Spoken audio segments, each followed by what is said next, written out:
Hey, this is Ben, and I have this Tesmen EMF meter. This is the Hound-200. I'm going to show you in the box, and we're going to test it out. So right inside is a really nice carrying case that closes with a zipper. Loop on it to hold on to it. The user manual, which is about 15 pages worth of instruction. So inside the case is the device. It did come with 3 AAA batteries, which are placed in the back here.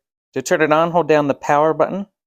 So this can detect 3 different kinds of emissions. It can detect AC magnetic, AC electric, and RF radio frequency and microwaves. There's 3 different sensors, and they're all in the front. And here it tells you which side the sensors are on. And then the magnetic field sensor is across the whole thing. The manual advises not to be covering this up because that will affect the measures that it's taking.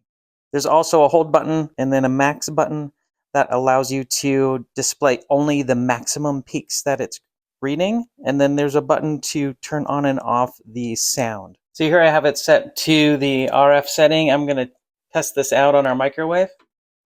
If I move away from it, you can see it change. Then when I move close, and then when it shuts off, you will see it goes back to green. I have our internet router right here. I'm on the RF setting. So close to the router, it's going to detect a high level of emissions. And if I step away from it, it's going to go green. And then going back close to it, it's going to get red. I hope this helps. Thanks a lot for watching.